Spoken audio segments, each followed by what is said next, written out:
Am I the a-hole for not paying for, not giving up to my brother's tantrums? I, female 29, recently bought a house and a brand new car. I will admit, I probably splurged on my house more than I should, but growing up very poor, it has been always a dream of mine to live in a nice house. I worked really hard to be where I am. So much so, I undergo countless breakups because I always choose career over boys. My brother, male 25, is currently jobless. He works as a tourist guide before and can barely make ends meet. He has 5 kids now, and counting as his wife's announced a pregnancy recently, he messaged me on Facebook that there is something he wants to talk about, and I thought he wants to name me godmother to his upcoming baby. I said sure, and invited him to the house to get his approval about some things I modified for our parents. I gave him a tour, and he admired my house greatly, saying things like how excited he is to bring the kids to my house.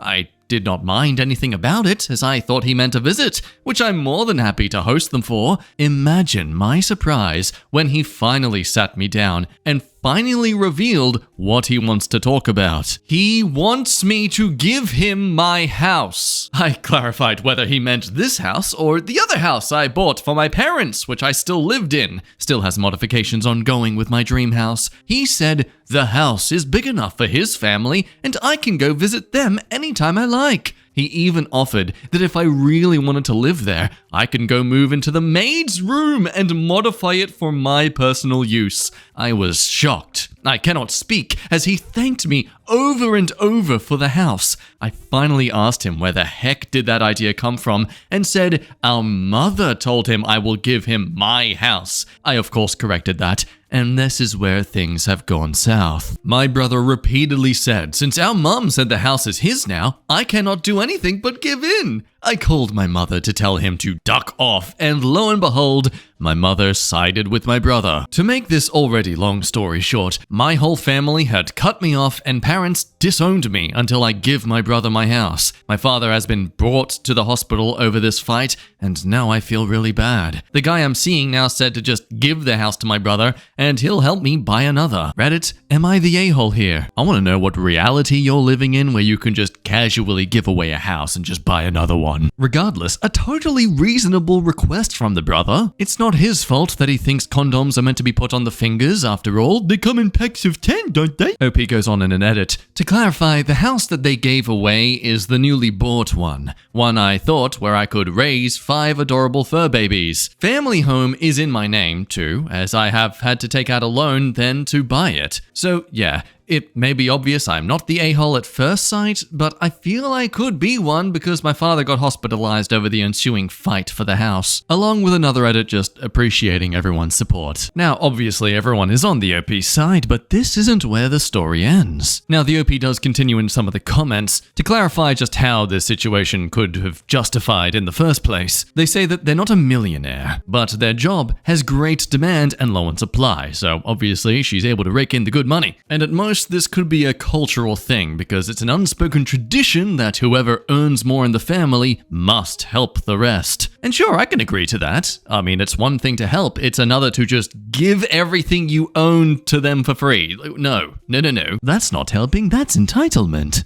Anyway, 8 months later, we'll return to Am I the A-hole for them to give us an update. Hello, so a lot of people have reached out to me since my original post. A lot has happened then. I'll try to include much details as I can. So I cut my family off back in December and removed them in all services that will benefit them being connected to me. Since I figured, hey mum, you told me I'm dead to you, then you get no free house from me anymore. Understandable. So the reactions from our extended family were just as I expected. Most of the adults sided with my mother. My cousins expressed their support to me. I got uninvited with the family reunion I initially sponsored, and isn't that just the worst? My aunts and uncles had barricaded the gate when I arrived at my granny's house. I won't expand on this anymore because this still hurts until now. My mother also sued me for selling the first house back in January. It did not reach the higher courts and I won. Public perception of me got worse though. she and my brother took this defeat to twist the sympathy in their favor. They posted on social media about how I am an ungrateful daughter, and I owe them for everything I have. They also blamed me for my father's death. Yes, he died. I did not even get it to attend the funeral because I'm banned. When this happened, I almost gave in and signed the papers to give the house to my brother. I blamed myself and believed them that my selfishness killed my father. At this point, my boyfriend convinced me to take a break from work and talk to a professional. I did just that, and only now I'm just realizing how screwed up the way they raised me. I can't believe it took internet strangers to realize something is wrong with how they treated me. To be honest, I almost decided not to post an update. It was last month when my therapist suggested I should do it because this is where me breaking off from them first started. On the bright side, I saw how my fiance's family really like me because of this ordeal. I thought they were just being nice, but all this stuff happened and they supported me every step of the way, especially when my partner had to go overseas for 1 week's stay because of his job. They really took care of me and even assured me I'm worth more than my family thinks I am. The nicest thing I ever heard in my life came from his mother. Anyway, last July, my father's birthday, Mother reached out to me. She explained to me that she understood she had no right banning me from his funeral, but at the time, all she can think about is how I cut them off my health plans, and it rendered them incapable of supporting my father's hospitalization. I did not realize this, and we cried for hours. She said she still blames me, though, and doesn't think she can forgive me. I think I understand her. My therapist told me that thinking of what ifs is counterproductive, but still, if I could go back in time, I'd help them with this. My brother won't talk to me. That's fine. The feeling is very much mutual. Oh, it is sickening to see how this mother is getting any sympathy from the OP. Oh no, mummy, your husband passed away because of your actions! You're the one who cut someone off first in the family. OP was just reciprocating the behavior. Like, okay, you don't want me to be acknowledged as part of your family, then fine, you're not going to be a part of my family health plan. I guess you could argue at most that maybe she shouldn't have done it so sporadically. Maybe she should have tried to find a way to keep the father on the health plan and not the mother, but for all we know, it was probably some together package. Either way, as this comment says, it's a great sense of irony. Opie was willing to give almost everything to her family, but wanted one thing for herself. And after all the consequences of their actions by despising the OP for daring to,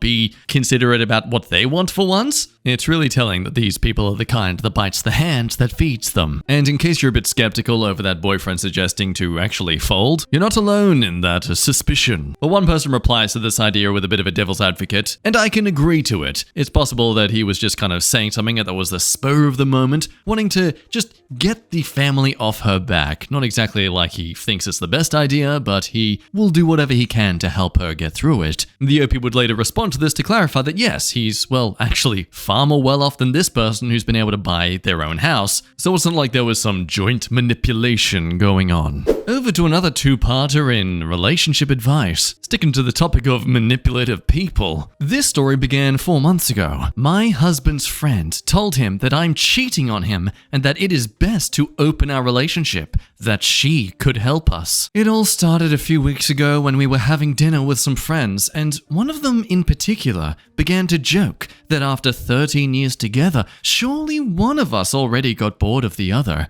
And she, 28 years old, said that surely the one who got bored first was me, 25, female, because I'm the attractive one in the relationship. And I know that it affected my husband, who's 28, because that night he joked that he was actually lucky that I paid attention to him. But I thought at that moment that he would just forget about it, but he didn't. He started asking me all the time if I loved him, if I'm happy with him, if I would change something about our relationship and things like that. And yesterday, while we were talking about it, I told him that I would not change him for anything or anyone. And he started crying, which was really weird because he rarely cries. And I didn't like seeing him like this, so I spoke to his sister, with whom he is really close. She ended up telling me that for weeks, one of our friends has been telling him that he should prepare for the day that I cheat on him or leave him. And she also told him that she thinks I'm already seeing someone else, that if he wants to be less painful for him, it's best to open the relationship. That if he wants, she and her boyfriend can help us open our marriage since it would be easier because we both know them. That this will help us because we will be able to experiment with more people and I will not get bored of him. And he will also be able to have fun with her, like the lifelong friends they are. According to his sister, he told her that he hates those things, but if I want to do it, he will let me experiment with more people. And to be honest, I hate everything that has to do with open relationships too. If you like it, it's great, but it's not my thing. And I thought that I was always clear with that. That's why I don't even know why that friend said that. She has an open relationship, but she was never one of those people who wants everyone to be like them. She used to respect us, so I don't know what happened. How can I make him understand that she lied about me because she probably just wants to sleep with him? It's a sneaky attempt to try and get with someone who's in a relationship, because usually they just resort to accusing them of being a cheater. But no, this girl's going for a darker tactic by just psychological damage onto the husband here. Not saying that she has cheated, because you need evidence for that, but to just further plant the seed that she could cheat. Ooh, good luck smoothing that out of his psyche. Top theory, she's saying all of it because it's a power trip. She's jealous of you and wants to hurt you by showing you she can get with your husband. Talk to your husband, tell him you know what she's been saying and that you were hurt, disgusted, and betrayed by her behavior. Calmly and gently tell him his doubts in you and your commitment hurt. That you mean it when you tell him he is the love of your life and you meant your vows. If he meant his, he goes no contact with this horrible friend. Now, that you feel a bit betrayed that he didn't immediately talk to you when she started manipulating him and trying to brainwash him to destroy his marriage? Block now. And if she does not deserve an explanation. So the confrontation does inevitably happen. We get an update about 2 weeks later. And as it turns out, this isn't actually the friend's plan entirely. So I talked to my husband and he told me everything she told him. Apparently, she's been telling him for months that he is not attractive enough to keep me for long, that love is not everything, and that looks are important to everyone, and that people who say they don't care about beauty are lying. And that angered me so much. Because for me, my husband is really beautiful and I love him more than anyone in this world. If it wasn't like that, I wouldn't have been with him for 13 years and she knows that. And the worst part is that my husband believed her because she destroyed his self-esteem with all those things that are not true just because she wanted to sleep with him and one of her partners. I think she said he's in his late 40s or something, wants to sleep with me, or at least that's what she said. She has 2 boyfriends or whatever, and one of them apparently knows me. I don't know how because we never met him. And he told her that he would like to know if he could have a chance with me. That's why she's been messing with my husband's mind all these months. That's what she told us when we confronted her. She also admitted that she likes my husband, not romantically, but physically. And that's why she also wanted to convince him to sleep with her, because she has liked him for years. Honestly, I don't understand anything about that world of having 2 or more partners, and I'm not interested in knowing anything either.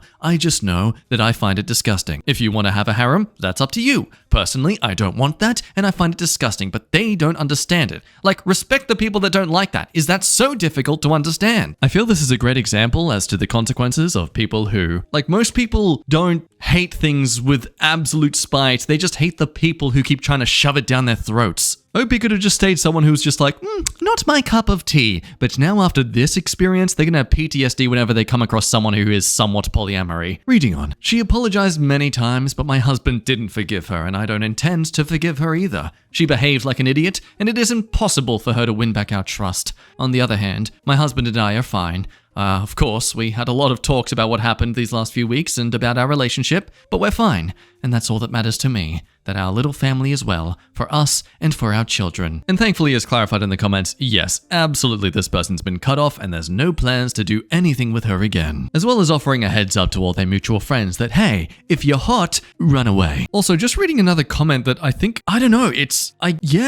maybe it is actually a valid term as to what this could be. A long-term version of coercion, as they say here, engaging in a constant and sustained campaign of negging until your target is crying and convinced they're spouse is going to leave them is one of the cruelest, yeah, maybe rapiest things I've read in the past couple of years. This woman is lucky they're simply cutting her off. I think I'd take out billboards to warn people about what she really is. Now, I think ultimately, if you do choose to sleep with someone, then yes, you've chosen to sleep with them, up until the point where you decide you don't want to do it anymore. That's, you're still giving them the consent. But I also really understand what they're going for here, like what they're implying with it being a long con of, coercive intimacy. Do you think they're right to say this? Maybe there needs to be a new term invented to kind of bring up this sort of thing. Either way, let me know your thoughts down below and we'll move on to the next story. Popping into True Off My Chest now with a very satisfying story. Trust me, you will be very glad the OP is suffering in this one. My ex-girlfriend got revenge on me, and I'm so broken. I'm a 25-year-old male, and I've been with my ex-girlfriend Carly, 23 female, for nearly 10 years. We were in high school sweethearts, and we had a good relationship up until after she completed college. Adulthood has been putting a strain on our relationship,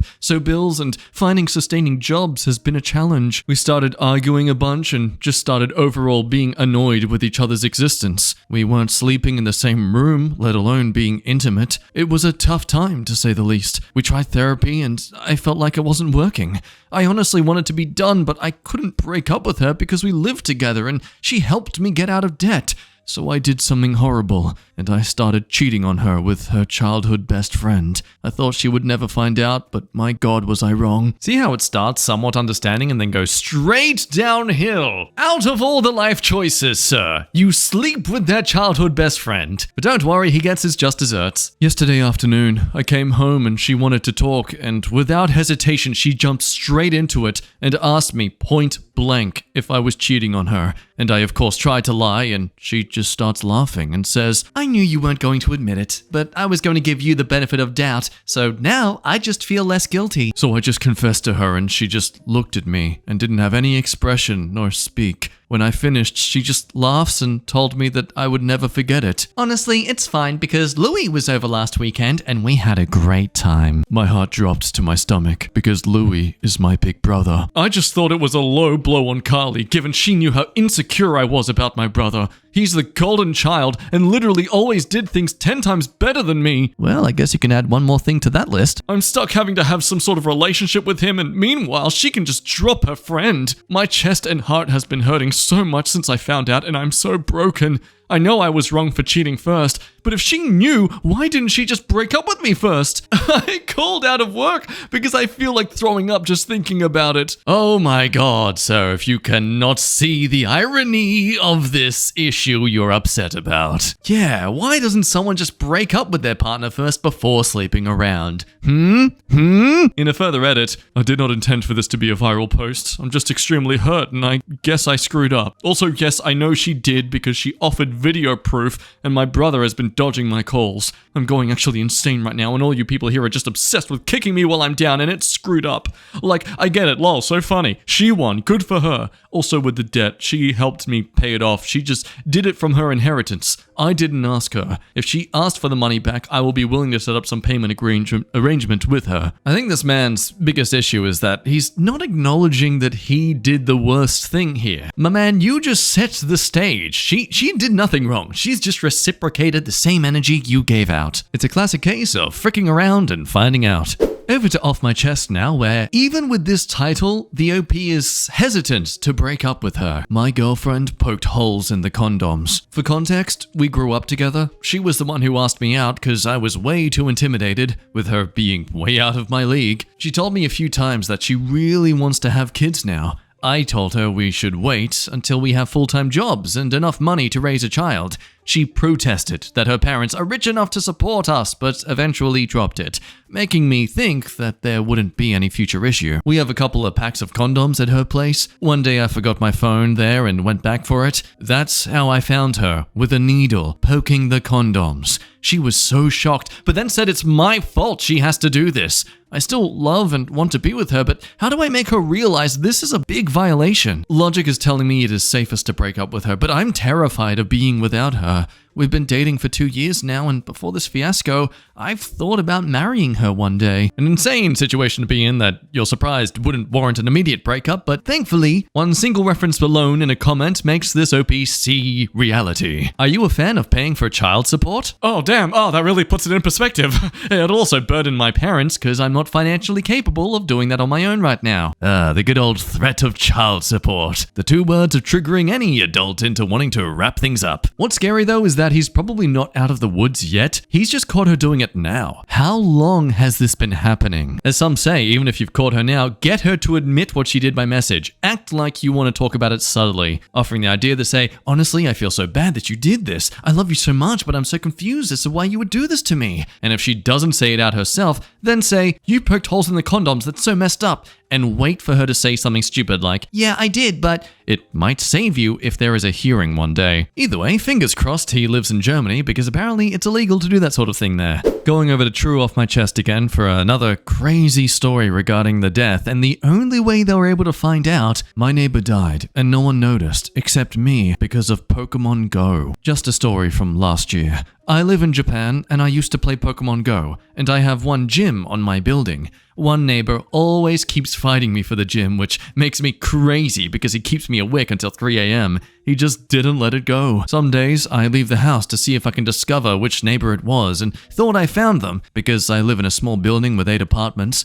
My neighbor was a strange guy, never smiled or greeted anyone, which is not common in the neighborhood. He has a lot of tattoos. Now, look, I have maybe more than him, but in Japan this is not common at all. The police visited him periodically, maybe 3 times a year, and some old tattooed grandpa too. I will call him Tomotomo, who was the only name I have, the Pokemon Go nickname. One day, at night, my husband was going through the vending machine to buy a Pepsi for me. Our building has these big stairs in the front, and Tomotomo was there too. Alcoholized, that could be normal for him or not, he doesn't leave the house too much, and he just fell in the stairs. My husband offered help and he refuses, but he can't walk. So my husband stayed with him and called the ambulance. We waited with the guy. They came, my husband leaves him, and 1 week later, he was back at the Pokemon gym. So realizing he is in fact the other gym leader, 1 month later, we are leaving the house with the kids in the morning, and we saw him in the ground with an ambulance close to him, in the same place,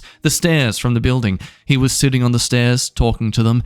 Apparently fine, but he leaves one stain of blood on the floor. 3 days later, he was back to the gym. 2 weeks later, he was gone again from the gym. Several days, and he was out. I started to worry because he has cats, you know. We always see them taking a sunbath by the window. Days, a week later, and nothing of Tomotomo. My husband called the real estate responsible for the building, and they don't give 2 schmitz. After all, we don't have any proof. The gym story doesn't convince them. 1 week later, and the cat started to cry. I tried to look for any way to feed them, but I can't. And there comes the real estate again. But they say nothing. They said they cannot just enter in the house without a reason, and we couldn't convince them that the cats were crying as an enough reason. And he apparently doesn't have any contact person to check on him. But where is the grandpa? Days after, we could see the flies in the window. A lot of them, and the smell around the house was growing. And the cats crying. My husband called the cops. They said they will talk to the real estate or some parents and do something. After days, nothing. We talked to the neighbors who live more close to him. We talked to the neighbors who live more close to him and could be suffering with the flies and smell inside their house too. They are, but they had no idea where it was coming from. When a Japanese lady called the police, they came at that same day. But in that time, the cats are not crying anymore. I feel terrible. We should have thought of asking for a Japanese person to call the police in the first moment. Maybe it wasn't late for him. Or even for the cats. In that day, the police came with some suited guys and the smell was incredible.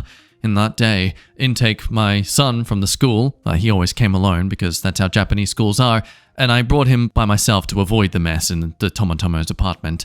I really don't know if the cats made it. Eating his face, maybe, but I really think it's not. It's sad how many people die in Japan and no one notice. I wonder if this is so common around the world. So yeah, a bit of a broken English story, but regardless, it still is pretty clear as to how disturbing this all happened. I'm not sure with this second part of the story if they're trying to imply there was a bit of a racism in towards their treatment from authorities until a Japanese person themselves called about the issue. But yeah, I mean, it is, regardless, tragic to hear that is how someone goes out, and the only reason people were aware of it was because he was playing Pokemon. Anyway, with that beautifully wholesome story, let's end things there. Thank you as always for watching today's video. I'm fairly certain because it's gotten colder over here in Sydney, Australia, that's why my voice has been dying out pretty frequently lately. I'm thinking I'll bounce between this and doing an AI voice thing every second day or so. I don't know, we'll see how we go. Either way, thanks again for watching, love your face, and I'll see you next time. Bye-bye.